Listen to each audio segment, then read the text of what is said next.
Hey YouTube, Time Itself here. I'm playing some grid domination with my M16, and I want to talk about reflexes in this video. Now, I'd like to say that I could give you some tips on how to have better reflexes, but I really don't know. So I'm simply going to talk about it from what I think about it and what works for me. And to be honest, right now I am not at the top of my game, but I do some things that I think work for me. So take a look at this. Sprinting forward and guy. At this point I expect myself to notice him, but it's still half a second before I stop sprinting. And then again here, it's a whole half second before I stop and take aim at that guy. And I'm even going to miss my first shot on him. Granted, these guys aren't very good, but I'm still doing something better than them at least. So what lets me kill this guy so fast? No, that's not a pre-fire, although you might call it a pre-aim. I know that's a spawn point, I know he's likely to be coming through there, and by the time the scope's up, I've already seen him and I know I'm going to be on target and I pull the trigger. In the previous video I did about aiming, I talked about looking in the general direction you needed to before scoping in, and really that's just taking it to the next logical step. It just looks like I have amazing reflexes, but I'd already decided I was going to scope in on that corner. But let's take a step back, and I'm going to get into some very geeky topics, especially the way I'm going to apply them, but whatever, this is the way I think of it, and it works for me, so here we go. What you're seeing on your screen is the current state of the game. You cannot change it. That's the way it is, and hopefully, if there's no lag, everyone will see the same thing. But what you're seeing, you can't change it. That's the way it currently is. And how you got there, well, you know, that's just how you got there. You can't change it. If you're only reacting to what you see, it best be described as a simple form of feedback control. You're taking in the current information about what you see, applying some logical process, and trying to change what the future state of the game will look like. But the truth of it is, if that's all you're doing, you're always playing catch-up, and the best you can do is the shortest reaction time you can get. Or think of it this way if you like. When you listen to a radio announcer covering a sports event, they're always talking about things in the present tense. Now, that's not really inappropriate, but it would be more correct to describe things as being in the past. Because the announcer is describing things that they've seen. They have happened. They're not describing events exactly the instant they happen, and they're certainly not ahead of when they happen. Why don't they do it that way? Because listening about things in the past tense is less interesting. He shot, he scored, yeah, you know, who's going to listen to that?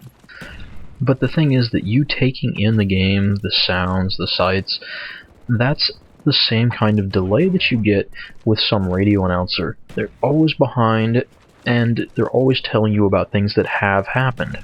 Now here's the other part of this analogy. When that player decided to shoot, it was before they actually shot, and the same thing holds true in first-person shooter games. Anyway, I hope that clears up a little bit about the myth of godlike reflexes. There simply isn't anyone like that. Also, not only does it take time to respond to what you're seeing, which I guess is the reflex part, but it also takes time to actually get those actions into the game. It takes time to move around. It takes time to stop sprinting and bring your gun up. It takes time to aim down sights. All those things slow you down. I don't care how amazing your reflexes are, if you're sprinting around corners, you're gonna die before you get a shot on target. So yeah, reflexes make a difference, but the really good players are going to be anticipating what's going to happen in, I don't know, half a second to a second.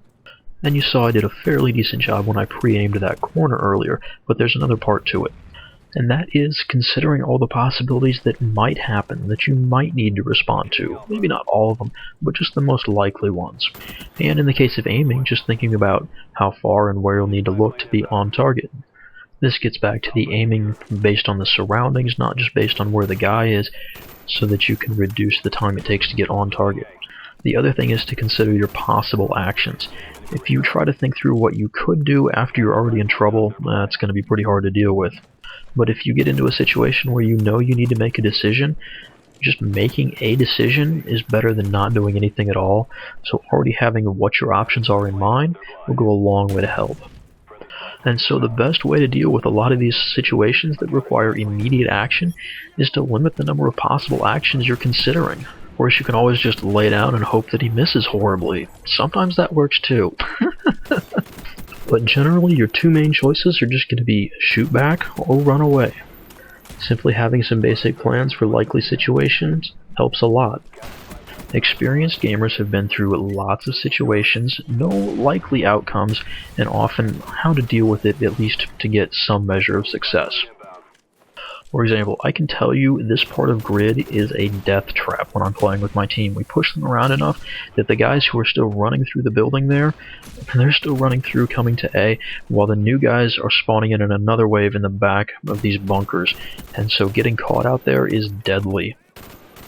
So experience tells me which order I need to prioritize targets in, and it's that I always want to be able to fall back to B, because you see here, when they get to B, I get completely surrounded and there's nothing I can do. Or it may be how enemies are going to act. For example, the guy going to C, he's probably going to try to take the point, and probably just grenade him. The guy in the building, he's probably sprinting to the stairs. I can pre-aim the corner, step around, fire the gun, and get an easy kill. Now, I don't go all the way around the corner. I do give myself the option of pulling back and taking cover if I do get into trouble, but it's still an easy kill for me. Here, I'm expecting that they're going to sprint out of their spawn, and that with the M16, I have a longer range weapon, and I should win most of those gunfights. I didn't there, but I'm going to win most of those, and given the rampage I was going on, I guess I can't blame myself for getting a little over-aggressive, if that's a word. Nah, it's probably not possible with a Blackbird up, is it?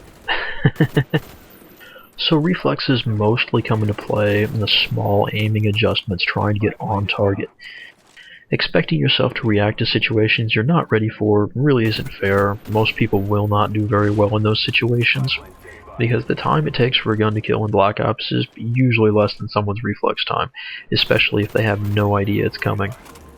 Yeah, there are some lag and aim issues, but as a general rule, reflexes will not make up for being unprepared. And the times when reflexes do matter, it has to be pretty much a memorized action that you can do with hardly any thought. Some sports analogies, I guess. Swinging at a baseball. The pitcher throws the ball, you don't get much time to decide whether or not you want to swing or not. You have to just make a judgment. Is it a strike or is it a ball? And then go for it. I guess you could say something similar about tennis. You have to decide, forehand or backhand. You have to make a decision and commit to it. If you wait until the ball's already over the net, you might as well be too late. The point is, you will never do well if you're just looking at the current situation, analyzing it, and deciding what to do. That's always going to take too long. So I've been talking about anticipating things, actually kind of complicated things like how people are going to react, but there are much simpler examples, like when to pull the trigger. Now this is something you have pretty much complete control over. You know when your crosshairs are going to be on the guy, or at least roughly when they should get to where he was or should be headed if he keeps going in a straight line, and that means you know when to pull the trigger. It's actually very similar to all the delays the game throws in there, like stopping sprinting to raise your gun, aiming down sights. All those things take a predictable amount of time. Pulling the trigger also takes a predictable amount of time. It's just a product of your physical finger having to pull that trigger instead of the actions in the game. You'll see good players instinctively separate the actions they're doing to respond to something to those that they know when they should happen. And it's simply because the game behaves in a fairly predictable manner most of the time. You know how long it's going to take a domination point. You see that meter filling up, you know how many people are on it. You don't wait until you see the plus 150 before you run off the point. No, you get ready to run off the point right as it's being taken. There's no sense in waiting around for that. You know when it's going to happen, why wait for it? I guess it's the other thing about observing decisions in games like this. You see when the result of this decision actually, someone actually does something, but someone may have decided what they were going to do long before, like someone decides which route they want to run on a map. You don't actually see the complete route until they get to where they're going. But they already know where they're going. It's not really an issue for them. Or think about the little differences, the little things that happen. When the game first releases, no one's quite sure exactly how everything should behave, but after a couple weeks, a couple months, everybody really gets a good idea for how things are supposed to work. But when the game is first released, everyone was kind of like, yo, this seems pretty balanced, and it is, it's not terrible.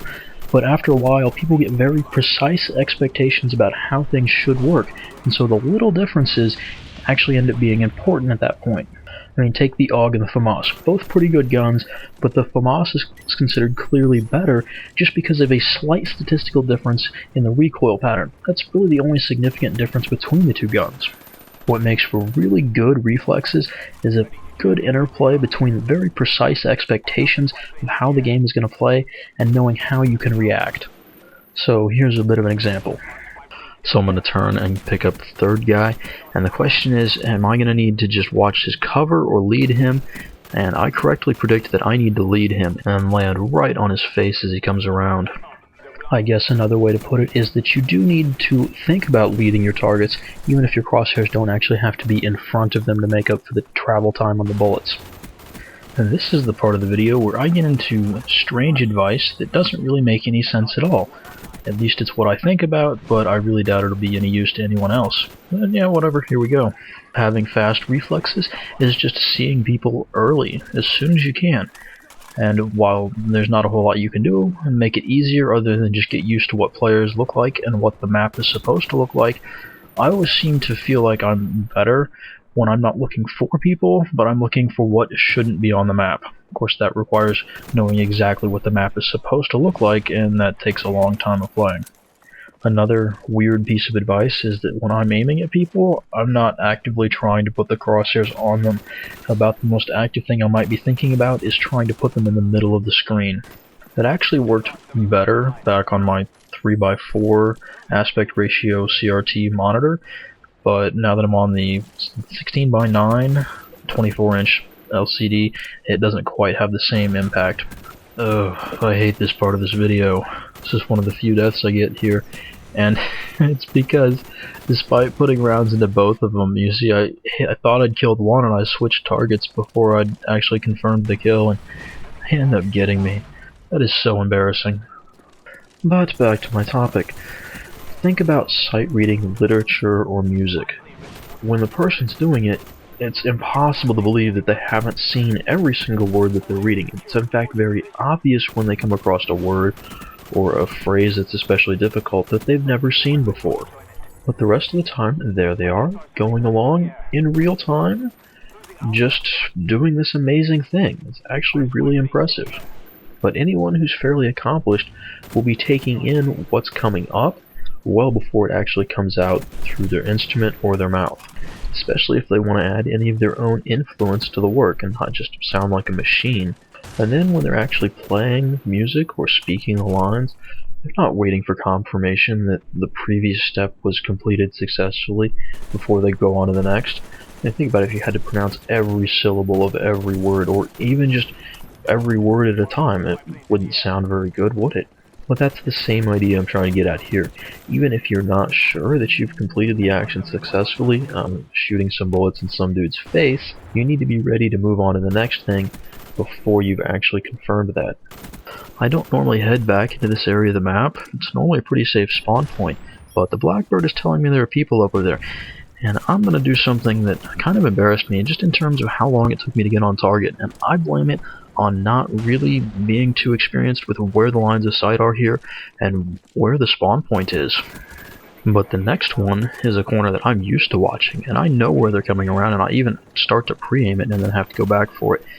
But he was dead before he knew what happened there.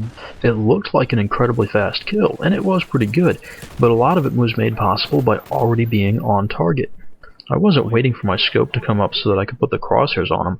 I already knew he was in the middle of my screen, and I was already making adjustments to keep him there. Now I'm waiting for the crosshairs to come up so that my shots all go in the same place.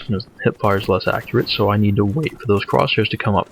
It doesn't mean I stop aiming or ignore where he's moving. I keep following him.